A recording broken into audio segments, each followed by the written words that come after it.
Que nous verrons de la stérilité à la domination. Comme je l'ai annoncé au début, je vais laisser la parole au docteur Josiane qui va nous enseigner. Josiane, tu as la parole. Bonjour à tous et merci Christelle. Sois bénie ma sœur. Bonjour Papa Paul. Vous allez bien? En tout cas, vraiment c'est une joie aujourd'hui de prendre la parole pour partager avec vous ce que le Seigneur a mis sur mon cœur c'était encore hier matin. Et c'est hier soir que Christelle m'a demandé si je pouvais apporter quelque chose. J'ai dit, ça tombe bien, j'ai reçu quelque chose ce matin. Du coup, je vais profiter pour donc partager avec vous cela. Et donc, le thème, donc, c'est de la stérilité à la domination. Donc, dans la stérilité, j'englobe les temps de sécheresse, la sécheresse, j'englobe le manque, j'englobe les temps de brisement, les moments où on est brisé, parce que quand on est stérile, il y a aussi ce brisement, il y a la honte. Et donc, du coup, dans la stérilité, il y a beaucoup de choses. Et Dieu, justement, il nous fait passer de cette étape de stérilité à la domination.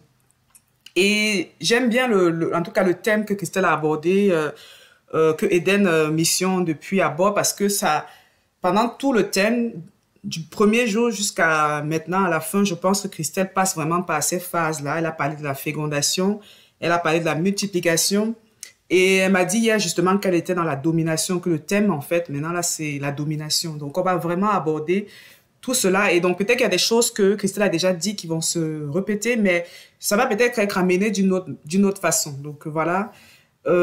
Pour le verset que j'ai choisi, donc le verset qui m'est venu à l'esprit pour ce thème, c'est Proverbe 30 au verset 33. Et le proverbe dit, « Car la pression du lait produit de la crème. » La pression du lait produit de la crème. C'est beau. Parce que, vous savez, le lait fait référence à ce qui est bébé, à ce qui est encore enfant. C'est les enfants qui prennent le lait. Même la Bible même dit que ce sont les bébés spirituels, les bébés spirituels qui en sont encore au lait spirituel. Ils ne sont pas encore habitués à prendre la nourriture solide. Et justement, dans le lait fait référence à notre état d'enfant, de bébé encore chrétien. Et justement, Dieu veut nous amener d'enfants à adultes. Et pour cela, ce proverbe nous dit, la pression du lait produit de la crème. Et donc, la pression fait référence vraiment aux épreuves, fait référence aux temps difficiles, aux temps de brisement. Et c'est vrai qu'on n'aime pas ces moments, on n'aime pas passer par ces temps difficiles, mais on voit que même la nature nous enseigne que pour avoir quelque chose de meilleur, parce que le lait, c'est bon, hein, on est d'accord que le lait, il est bon, mais la crème est encore meilleure. Quand vous mangez de la crème, c'est encore beaucoup plus bon. Et donc, du coup, la nature nous enseigne que pour être meilleur, il faut appliquer la pression. Et donc, du coup, même dans notre marche spirituelle, on voit donc que sans la pression, sans les épreuves et sans le brisement, on ne peut pas être meilleur. On ne peut pas entrer pleinement dans la voie que le Seigneur a prévue pour nous. Donc, c'est important pour nous, chrétiens, de commencer à changer notre mentalité, notre manière de voir les épreuves et de dire, voilà, l'épreuve, la pression est bonne pour moi. La pression est bonne pour moi en tant qu'enfant de Dieu. Donc, maintenant, on va entrer dans le thème proprement parlé de la stérilité à la domination.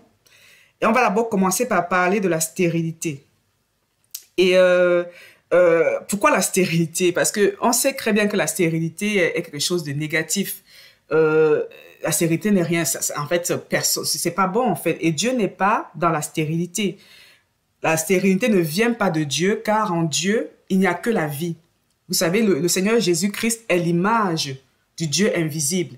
Et quand le Seigneur Jésus-Christ est venu dans ce monde, il a dit, « Je suis la résurrection et la vie ». En Jésus-Christ, on ne voyait point de stérilité, on voyait que l'abondance, on voyait que des bonnes choses, qu'on voyait que la vie. Et donc, du coup, en Dieu, il n'y a pas de stérilité. La stérilité ne vient pas de Dieu et la stérilité n'est même pas permise par Dieu. Mais on voit que dans la Bible, moi, en tout cas, je me suis posé la question que la majorité des grandes femmes de la Bible, donc vraiment des femmes que Dieu a appelées avec leur époux, sa majorité de ces femmes ont été stériles. pendant de longues années. Je fais référence par exemple à Sarah, que vous connaissez, la femme d'Abraham. Je pense également à Rebecca, la femme de Isaac, et puis Rachel, la femme de Jacob. Et encore plus loin, il est question de Anne, que vous connaissez, qui a donné naissance plus tard à Samuel. On voit que ces femmes de qualité ont dû passer par des longues années de stérilité. Et la parole de Dieu dit, même dans le cas de Anne, que c'est Dieu qui l'a rendue stérile. Donc ça, c'est vraiment aberrant. Donc on lit dans 1 Samuel 1, versets 5 à 6, je lis la parole de Dieu, il est dit, Elkana aimait Anne, que l'Éternel avait rendue stérile. Donc avant, à l'époque, pour eux, c'est l'Éternel qui rendait stérile. En Genèse 16, au verset 2, il est également dit, là c'est Sarah qui parle, elle parle à Abraham, elle dit à Abraham, l'Éternel m'a rendu stérile. Et également, on voit en Genèse 30, Jacob qui dit à sa femme Rachel, parce que Rachel se fâchait, se plaignait auprès de Jacob d'être stérile et de ne pas avoir d'enfant. Et Jacob lui a répondu en disant, suis-je à la place de Dieu qui t'empêche d'être féconde? Donc moi, en lisant ces passages-là, j'ai en tout cas la conviction que ces personnes n'avaient pas la pleine révélation, en tout cas ou la compréhension de qui est Dieu. Ils ne savaient pas vraiment qui est véritablement Dieu. Parce que la révélation, vous savez, elle est progressive. Et parce que si ils avaient cette pleine révélation, ils auraient compris que la stérilité ne peut pas venir de Dieu. Et c'est important pour nous de réaliser que tous ces temps de brisement, d'épreuves, tous ces moments de sécheresse ne viennent pas de Dieu. Ils viennent plutôt du diable. Donc c'est Satan qui s'opposait ouvertement à la destinée de ces femmes. Parce qu'il savait que ces femmes avaient un potentiel caché en eux. Il avait déjà vu de loin qui elles devaient être. Et donc, du coup, ces femmes-là, elles avaient ce potentiel, mais elles ne savaient pas. Et donc, du coup, Satan, lui, le sachant, a donc décidé de les attaquer dès le départ. Donc, d'attaquer même avant même que l'embryon même ne se forme, en fait. Il a commencé dans le départ à s'attaquer à elles. Donc, pourquoi la stérilité a frappé ces femmes en particulier? Pourquoi elles? C'est la même question qu'on peut se poser par rapport à nos propres vies. Lorsqu'on passe par des temps difficiles, on peut se dire, pourquoi telle épreuve? Pourquoi telle sécheresse dans ma vie? Pourquoi je ne me suis pas encore mariée? Pourquoi je n'ai pas encore d'enfant? Pourquoi je n'ai pas encore ce travail ou ce contrat? Pourquoi je n'ai pas encore... pourquoi ma vie est si difficile? On peut se poser souvent ces questions. Et donc, du coup, c'est la même question qu'on se pose justement pour ces femmes. Pourquoi elles, qui sont des femmes de valeur, des femmes que Dieu a appelées, ont dû vraiment passer par des années de stérilité, des phases de stérilité longues. Et en lisant la Bible qu'on découvre que c'est parce que le diable, il savait, donc l'ennemi, le Satan, il savait que ces femmes avaient été choisies pour recevoir une semence particulière. Donc en fait, tout est question de donc du choix de Dieu et du fait qu'elles ont reçu une semence particulière. Et cela nous ramène à Genèse 3,15. En fait, ces femmes étaient les futures porteuses de la semence qui devait écraser la tête du serpent. Donc, c'est-à-dire la semence qui caractérise la domination. Ces femmes qui étaient stériles pendant de longues années, Rachel, Rebecca,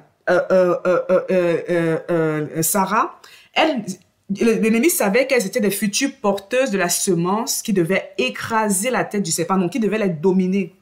Et parce qu'il savait qu'en elles avaient le potentiel d'entrer dans leur phase de domination, il a choisi de les attaquer avant même que ce potentiel ne commence à se former, c'est-à-dire avant que l'embryon même ne sorte.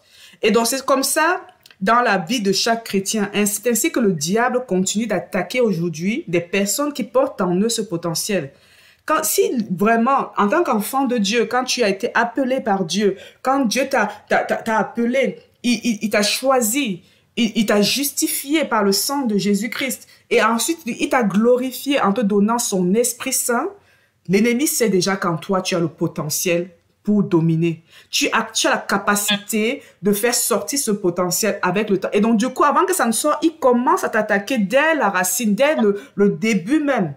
Et donc, c'est ça qu'il faut comprendre, en fait, en tant qu'enfant de Dieu. Le potentiel pour vivre et manifester la domination sur les œuvres de Satan est déjà en toi. C'est déjà en chacun d'entre nous. Même si on ne le voit pas encore. Parce que comme on a dit, il y a des phases, il y a on est encore bébé spirituel, puis on grandit. Donc, en fait, même si on ne le voit pas encore, ce potentiel est en toi.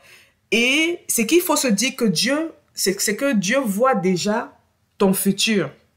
Il voit déjà où il va t'amener. Donc, en fait, et même l'ennemi, quand il te voit, il ne regarde pas ton présent, il voit ton futur. Et c'est ton futur qu'il craint, il a peur de cela. Rappelez-vous de Gédéon. Dieu a dit à Gédéon, tu es un vaillant héros. Alors qu'à ce moment, quand Dieu a dit ça à Gédéon, Gédéon était encore craintif. Il avait encore tellement peur qu'il n'osait même pas détruire la statue d'idole de son père. Il a dû le faire la nuit, se cacher de tous. À cette époque-là, le Gédéon de cette époque était différent du Gédéon qui, plus tard, a vaincu les Madianites et a régné en tant que juge en Israël. Vous voyez que Dieu voit déjà où il va aller, mais du coup, l'ennemi, il sait ça aussi. Et c'est pour ça qu'il veut attaquer encore dès le début. Sa stratégie, c'est de commencer dès le début. Et c'est pour ça qu'il faut que toi, tu réalises que si tu es attaqué aujourd'hui par l'ennemi, qui te fait passer par des temps de stérilité, des temps de manque, des temps de brisement, c'est parce qu'il sait que tu portes en toi la marque de la domination. Tu portes en toi ce potentiel. Et il est dans la peur. Satan a peur, Satan tremble. Il a peur de toi, il a peur des enfants de Dieu. Il faut que tu réalises que tu fais peur aux œuvres des ténèbres, au monde des ténèbres. Même si à l'état actuel, tu te vois petit, mais Dieu ne te voit pas petit. Et l'ennemi, Satan, ne te voit pas petit. Il sait que ce qui est en toi a la capacité d'écraser sa tête, a la capacité de le dominer. Mais maintenant, c'est à toi de réaliser que oui, c'est vrai que je suis encore peut-être bébé, je suis encore en état de bébé spirituel. Ce n'est que le lait. Mais quand le lait va être pressé, il va produire la crème. Et cette crème-là, et ce potentiel-là sera capable d'anéantir toutes les œuvres de l'ennemi. Donc, ne crains pas quand tu es dans des temps de stérilité parce que ton Dieu est au contrôle. Amen. Amen. Maintenant, nous allons aborder un autre point. Pourquoi Dieu a laissé le temps de stérilité durer? Parce que nous avons vu que ce n'est pas Dieu qui envoie la stérilité. Et en plus, ce n'est pas lui qui permet la stérilité. Donc, ce n'est pas lui qui le fait, ce n'est pas lui qui permet. Mais Dieu laisse le temps de la stérilité durer. Pourquoi les saisons de stérilité dans nos vies elles sont parfois sont là et sont souvent longues? On voit que Rachel a dû souffrir de longues années avant d'avoir Joseph. De même, Anne a également attendu longtemps avant d'enfanter Samuel. Donc, pourquoi ces femmes de destinée ont dû attendre une longue période d'attente dans la stérilité? Et premièrement, ce que je dirais, c'est qu'on n'a pas les réponses à toutes les questions d'ordre spirituel. En fait, il y a des choses qui vont demeurer encore des mystères. On ne peut pas répondre de manière parfaite parce que la parole de Dieu nous dit qu'on connaît en partie. Mais cette connaissance en partie, on peut déjà l'avoir en étudiant la Bible, en fait. Parce que quand on étudie la Bible, on peut déjà apporter des éléments de réponse. En effet, lorsqu'on parcourt la Bible, on voit et qu'on étudie la vie de ces différentes personnes qui sont passées par des temps de stérilité, on voit que ces temps de manque, de stérilité, on fait ressortir chez ces personnes ce qu'il y a de négatif en eux. En fait, si vous regardez bien, vous allez voir, en fait, ces femmes, à un moment donné, ce qu'il y a de négatif, ce qui n'est pas bon, ce que Dieu n'aime pas, est sorti d'eux. Ça s'est manifesté. Pourquoi Dieu a voulu que ces choses sortent là, pour qu'eux-mêmes ils le réalisent et pour qu'ils puissent entrer dans une phase de profonde transformation, une phase où Dieu pouvait les purifier, les transformer. Parce qu'il faut que ce soit d'abord mis en lumière, des choses qui ne sont pas bonnes, n'est-ce pas? Et donc, on voit par exemple, pour les exemples, je vais prendre par exemple le cas de Sarah. Vous savez, Sarah, elle a attendu de longues années de stérilité. Et ces longues années de stérilité l'ont amenée à donner, elle a fini par donner sa servante Agar comme épouse à son mari. Donc, en fait, parce qu'elle voulait justement avoir la joie de tenir un enfant dans ses bras, tellement le désir d'avoir un enfant dans ses bras était pressant, qu'elle était prête à donner son mari à une autre femme. Donc, en fait, l'amour qu'elle avait pour son mari a fini par passer en second plan par rapport au désir de tenir un enfant dans ses bras. Et donc, on voit que là, c'est des choses qui sont pas normales normalement. Et c'est également le cas de Rachel. Rachel, elle a fait de même. Elle a donné sa servante Bila à son mari Jacob. Et elle est même allée jusqu'à convoiter. Ça, c'est l'esprit qui m'a un peu mis ça en lumière. Il m'a dit, regarde comment elle a convoité les mandragores de Léa. Parce que Léa, en fait, Ruben est rentré des champs, il a donné des mandragores à sa femme, à sa mère. Et Rachel a vu ça, et Rachel a payé le prix fort pour pouvoir avoir ces mandragores. Elle a dit, donne-moi ces mandragores. Et Léa lui a dit, si tu prends ces mandragores, alors je prends Jacob pour cette nuit. Donc, du coup, elle a été prête à donner cela parce que pour elle, elle pensait que les mandragores, c'était comme une forme de potion magique qui pouvait la rendre stérile, féconde, qui pouvait la rendre féconde comme sa coépouse. Donc, en fait, elle essayait de trouver des trucs, des stratégies, des plans B, des solutions pour avoir un enfant. En fait, tout était, elle a essayé plein de choses. Et donc, on voit que ces choses peuvent nous amener à on peut se poser cette question, on peut se demander, que sommes-nous prêts à faire pour en finir avec les temps de stérilité? Jusqu'où on est prêt à aller dans la compromission? Par exemple, est-ce que certaines femmes, j'entends, sont prêtes à avoir un enfant en mariage même souvent? Parce que tellement les années passent que on ne veut plus forcément dire, voilà, l'enfant n'a plus besoin de se marier, on va essayer d'avoir un enfant. Donc, du coup, il y a le compromis qui entre en jeu. Parfois, c'est des femmes qui sont prêtes à épouser un homme qu'elles savent très bien qu'il n'est pas le bon. Sinon, c'est même, elles les aiment pas, ou ce n'est pas la bonne personne. Dieu met le frein, mais elles vont jusqu'au bout. Elles refusent d'écouter les conseils. Pourquoi? Parce qu'elles veulent juste en finir avec le célibat. Ou bien ça peut être un travail, qu'on sait très bien que c'est pas le travail qu'on doit faire. La porte s'ouvre, Dieu nous dit non, mais on veut tellement y aller. Il y a plein de choses, plein de compromis qu'on veut faire, alors que Dieu voulait nous bénir peut-être plus ailleurs. Et malheureusement, il y a beaucoup de chrétiens qui finissent par se compromettre. Il y en a beaucoup trop, malheureusement, qui finissent par se compromettre. Et c'est malheureux parce que ces chrétiens-là ne peuvent pas activer le potentiel de domination qui est enfui en eux. Parce que pour activer ce potentiel de domination, il faut être dans la parfaite, il faut être dans la volonté de Dieu, il faut suivre le chemin que Dieu a donné. Il ne faut pas de compromis, hein, il ne faut pas faire de compromis avec la parole de Dieu. Il faut tenir ferme, il faut rester sous la pression du lait, il faut supporter la pression. Parce que dans la pression, Dieu est là. Dans ces temps de stérilité, Dieu est là. Et si tu restes dans ces temps de stérilité, que tu demeures ferme, tu verras que tu vas en sortir et tu vas en sortir avec un potentiel, avec quelque chose qui va faire la différence. Ton mariage sera différent, ton enfant qui va naître sera différent, le travail que tu vas avoir sera différent, le ministère que tu vas avoir sera différent. Donc, c'est pour ça qu'il faut tenir ferme pour que ce potentiel de domination soit activé par la suite. Donc, Dieu permet les temps de stérilité.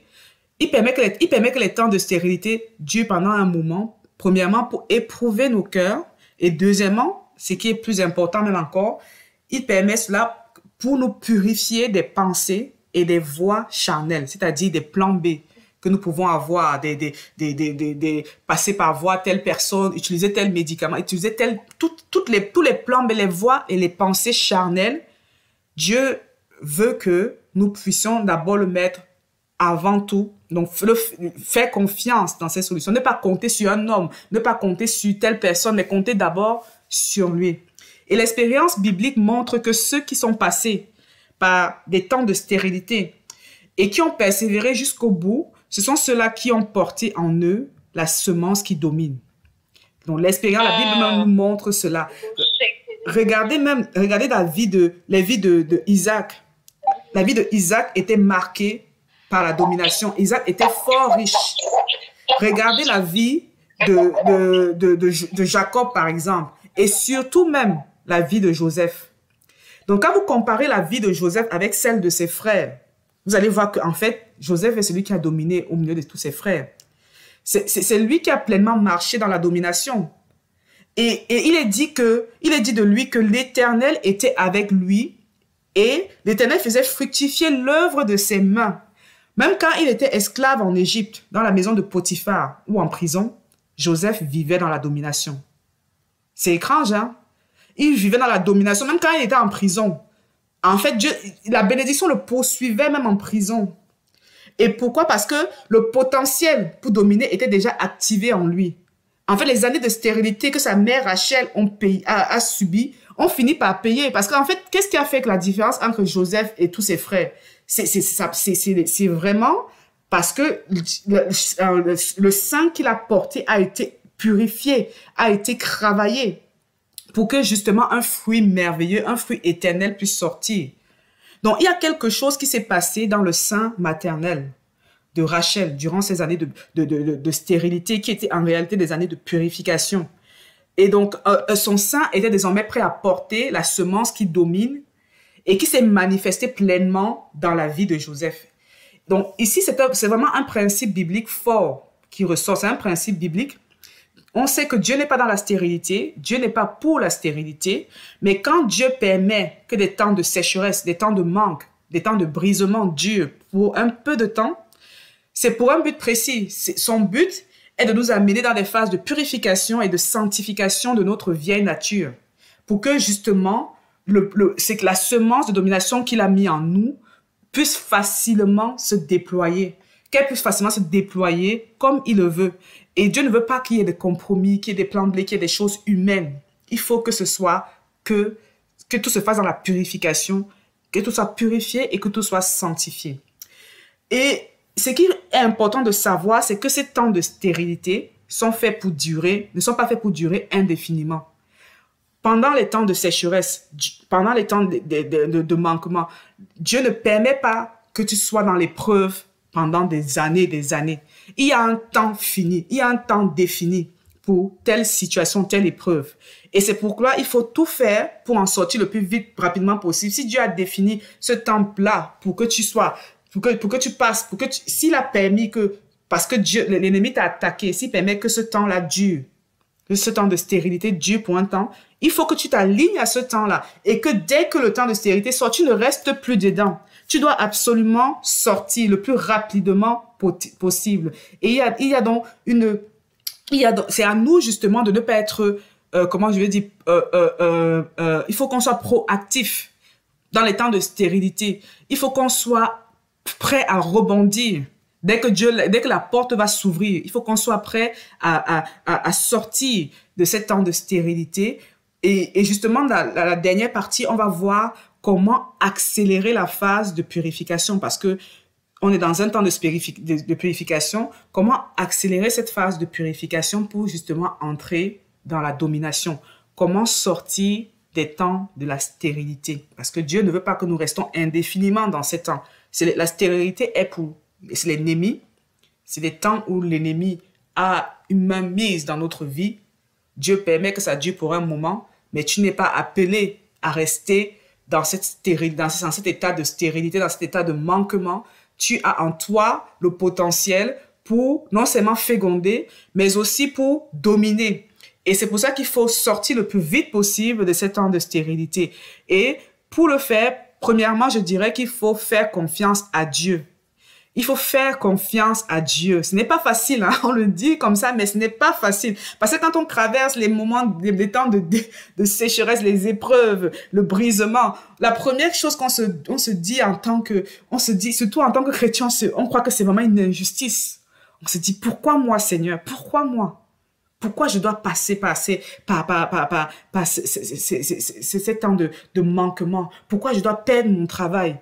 Pourquoi je dois souffrir longtemps avant de pouvoir enfanter? Pourquoi je suis célibataire pendant des années, alors que d'autres personnes facilement, ils se marient? Pourquoi moi? Qu'est-ce que je fais de mauvais? Qu'est-ce que j'ai fait? On est là avec des pourquoi, de ceci, et ça amène un climat en tout cas, la confiance n'est pas totale. La confiance en Dieu n'est pas totale parce qu'il y a des doutes. Et Dieu veut qu'on ait pleinement confiance en lui durant les temps de stérilité. Et pour cela, je vous dirais que au lieu en tout cas, c'est ce que le Seigneur m'a répondu quand moi je me posais des questions. Au lieu de se demander pourquoi moi, il faut plutôt dire pourquoi pas moi? Pourquoi pas toi, justement? C'est étrange, hein? En fait, pourquoi je n'accepterais pas de souffrir un peu de manque dans ma vie? Pourquoi je n'accepterais pas de souffrir un peu dans ma vie, d'un manque, d'une sécheresse. Le Seigneur ne l'a-t-il pas fait? Le Seigneur Jésus ne l'a-t-il pas fait? Il a souffert de manque pendant une période. Il a quitté son ciel de gloire. Il a quitté la gloire. Il a quitté les richesses pour un temps donné. Paul ne l'a-t-il pas fait? L'apôtre Paul a dit lui-même, il dit, j'ai appris à être content de l'état où je me trouve.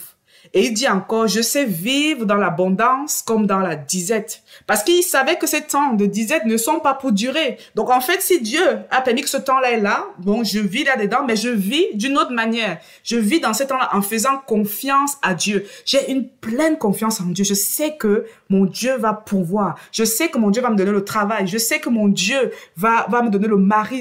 Il m'a dit que je vais me marier. Je sais qu'il va me donner les enfants. Je sais qu'il va me donner de réussir dans ce ministère, dans ce projet. J'ai une totale confiance en lui. Et c'est ce que Dieu veut que nous ayons dans les temps de stérilité. Plus nous ayons cette confiance, moins nous allons durer dans les saisons de stérilité. Deuxièmement, il faut apprendre à se réjouir pour toutes choses. La parole de Dieu nous dit, réjouissez-vous toujours dans le Seigneur. Je le répète, réjouissez-vous car cela contribuera à votre bien. L'apôtre Paul, quand il a dit ça, il était en prison. Mais il a dit que je suis dans la joie. Je suis dans la joie. Et il dit que justement, la joie produit quelque chose, elle va contribuer à notre bien. Pourquoi? Parce que les phases de réjouissance et de louange, en fait, nous aident à rester confiants. Quand on est dans la joie, qu'on est toujours content, tout ça, on est de bonne humeur, on a des bonnes pensées. Et ces phases-là sont propices, ça nous aide à rester confiants malgré les temps de stérilité. Et surtout, ça nous aide à marcher dans l'obéissance à la parole de Dieu. Parce que quand on est dans la joie, en fait, les pensées négatives s'en vont. On ne pense pas à pourquoi moi, on ne pense pas à le temps passe, à ceci. Non, on se réjouit de ce que le Seigneur fait. Et le Seigneur même dit, il dit encore, réjouis-toi stérile. Dans Ésaïe 54, réjouis-toi stérile, toi qui n'enfantes plus. Et plus loin, il dit, car l'Éternel est ton époux. Ça veut dire qu'en fait, comme tu es stérile, l'Éternel est ton époux. Ça veut dire, si tu es stérile dans l'argent, l'Éternel est celui qui va pouvoir pour l'argent pendant le temps là. Si tu es stérile, que tu n'as pas encore de financement, en fait, de financement, ou que tu n'as pas encore d'enfants, l'Éternel est celui qui pourvoit à ce manque pendant ce temps-là. Et justement, il faut se réjouir parce que l'Éternel est avec toi durant les temps de stérilité. Et tout cela, ça englobe vraiment, ça met une atmosphère qui va faire que tu vas sortir le plus rapidement possible des temps de stérilité pour entrer dans la domination. Et enfin, pour finir, il est important de demeurer dans un esprit de prière. Car, on a bien dit dans le départ, c'est un combat spirituel. La stérilité, c'est un combat spirituel. C'est le diable qui a attaqué ces femmes, Sarah, Rachel et Rebecca, par la stérilité, parce qu'il avait peur de la semence qui était en elle. Il avait peur de la semence de la domination. Il ne voulait pas que la semence-là grandisse et finisse par l'écraser la tête. Parce qu'il sait que c'est un combat. Et s'il n'attaque pas dès le départ, tu vas finir par le vaincre. Donc, du coup, toi aussi, il faut que tu sois dans un état tu entres dans le combat spirituel. Et notre meilleur moyen de combattre contre les œuvres de l'ennemi, c'est la prière. C'est de porter les armes de Dieu. C'est de prier sans cesse. C'est de prier en langue. C'est vraiment d'entrer dans l'intercession. On voit que Isaac a dû prier pour que sa femme, Rebecca, qui était stérile, accouche Jacob, qui avait la semence de la domination. Et on voit également que Anne a intercédé longuement avant d'avoir Samuel. Et Samuel a été d'une grande aide pour toute une nation. Donc, en fait, il y a aussi l'intercession, la prière, à prendre en compte dans cela. Donc, je répète, pour vraiment sortir rapidement des temps de stérilité, il faut faire confiance en Dieu, pleinement confiance en Dieu. J'aimerais même le mot pleinement, c'est-à-dire même pas douter un instant. Il faut apprendre à se réjouir en toutes choses, pour toutes choses. Et il faut demeurer dans un esprit de prière. Donc, nous avons reçu en chacun de nous la capacité d'enfanter non seulement des enfants, mais aussi des œuvres, des œuvres qui auront la domination sur Satan. C'est-à-dire, quand il dit enfanter, il y a plein de choses. Hein. C'est plein de... Vous voyez ce que je veux dire? C'est vraiment une vie épanouie, une vie que quand Satan voit, il a peur. Il sait que tu vas lui faire du mal. Donc, nous avons en chacun, chaque chrétien a reçu cette capacité de pouvoir, ce potentiel en lui d'avoir, en tout cas, elle a reçu la semence de la domination sur Satan et ses démons. Et la Bible déclare en Romains 8 que Dieu nous a non seulement prédestinés, c'est-à-dire qu'il nous a choisis, mais il nous a aussi appelés. Donc, quand Dieu nous choisit, il nous appelle, il nous prend dans le monde, il nous appelle dans le monde et elle dit aussi que ceux qu'il a appelés, il les a justifiés et ceux qu'il a justifiés, il les a glorifiés. Donc, quand Dieu nous appelle, il nous justifie, c'est-à-dire qu'il nous rend justes par le sang de Jésus-Christ. Plus aucune condamnation. Il nous prépare, il met en nous la semence et après, il nous glorifie en nous donnant les dons, en nous donnant son esprit dont nous avons tout ce qu'il faut. Tu es appelé à porter la gloire de Dieu. Tu es appelé à faire révéler cette gloire au monde par la domination sur toutes les œuvres des ténèbres qui sont dans ta ville, dans ton quartier. Tu es appelé à porter à faire sortir ce potentiel de domination. C'est pourquoi ne te laisse pas aller pendant les temps de sécheresse. Ne te laisse pas décourager parce que c'est le but de l'ennemi pour que tu te décourages, que tu abandonnes, que tu te lamentes. Tu ne fais pas confiance en Dieu, tu ne loues pas, tu ne pries pas. Et justement, il ne faut pas se laisser décourager, mais il faut persévérer. Tu persévères jusqu'à ce que tu puisses entrer dans ta saison de domination. Donc voilà ce que je voulais partager avec vous aujourd'hui sur ce thème. Je laisse la parole à Christelle qui va continuer pour la suite. Amen, amen. Nous bénissons le Seigneur pour ce magnifique enseignement qui vient comme nous booster encore et encourager quelqu'un qui se disait que Dieu l'a certainement oublié, que Dieu n'est plus avec lui, que Dieu répond seulement aux prières des autres. J'ai envie de te dire, comme Josiane a si bien dit, que Dieu a un regard particulier sur toi et l'ennemi aussi. Tu es d'ailleurs une terreur pour le monde des ténèbres. Merci à sa servante, nous prions qu'il te remplisse davantage et jusqu'à déborder. Bien, je vais laisser la possibilité à une personne peut-être ou deux. Si vous avez des questions ou